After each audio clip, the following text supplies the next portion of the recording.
Évangile selon Marc, chapitre 7. Les pharisiens et quelques scribes, venus de Jérusalem, s'assemblèrent auprès de Jésus.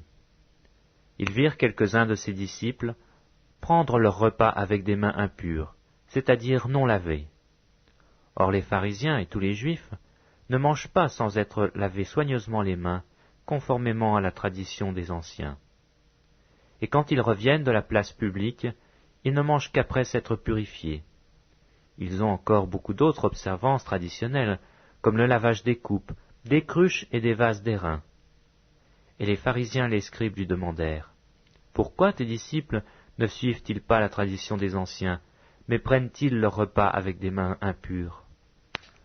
Jésus leur répondit, « Hypocrites, Isaïe a bien prophétisé sur vous, ainsi qu'il est écrit, « Ce peuple m'honore des lèvres, mais son cœur est éloigné de moi. C'est en vain qu'il m'honore, en donnant des préceptes qui sont des commandements d'hommes.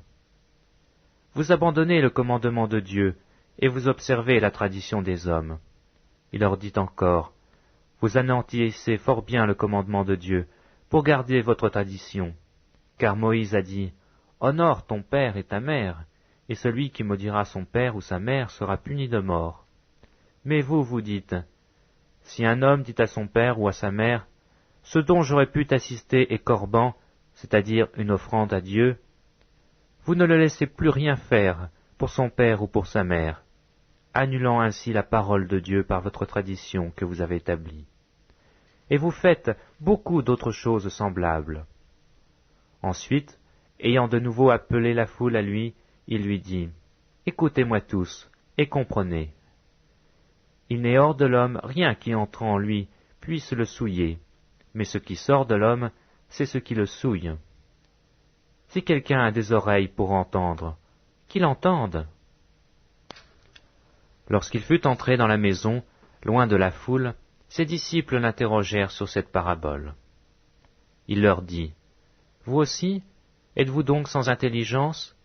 Ne comprenez-vous pas que rien de ce qui de dehors entre dans l'homme ne peut le souiller? Car cela n'entre pas dans son cœur, mais dans son ventre, puis s'en va dans les lieux secrets qui purifient tous les aliments. » Il dit encore, « Ce qui sort de l'homme, c'est ce qui souille l'homme.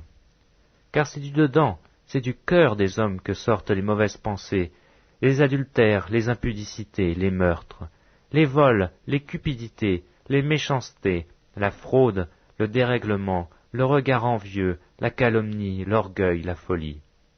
Toutes ces choses mauvaises sortent du dedans et souillent l'homme. » Jésus étant parti de là, s'en alla dans le territoire de Tyr et de Sidon. Il entra dans une maison, désirant que personne ne le sût, mais il ne put rester caché. Car une femme, dont la fille était possédée d'un esprit impur, entendit parler de lui, et vint se jeter à ses pieds. Cette femme était grecque, syrophénicienne d'origine. Elle le pria de chasser le démon hors de sa fille. Jésus lui dit, « Laisse d'abord les enfants se rassasier, car il n'est pas bien de prendre le pain des enfants et de le jeter aux petits chiens. » « Oui, Seigneur, lui répondit-elle, mais les petits chiens sous la table mangent les miettes des enfants. » Alors il lui dit, « À cause de cette parole, va, le démon est sorti de ta fille. » Et quand elle entra dans sa maison, elle trouva l'enfant couché sur le lit, le démon étant sorti. Jésus quitta le territoire de Tyr et revint par Sidon vers le pays de la Galilée, en traversant le pays de la Décapole. On lui amena un sourd, qui avait de la difficulté à parler, et on le pria de lui imposer les mains. Il le prit à part, loin de la foule, lui mit les doigts dans les oreilles, et lui toucha la langue avec sa propre salive. Puis leva les yeux au ciel, il soupira et dit, « Ephphatha », c'est-à-dire, « Ouvre-toi ». Aussitôt ses oreilles s'ouvrirent, sa langue se délia, et il parla très bien. Jésus leur recommanda de n'en parler à personne, mais plus il leur recommanda, plus ils le publièrent.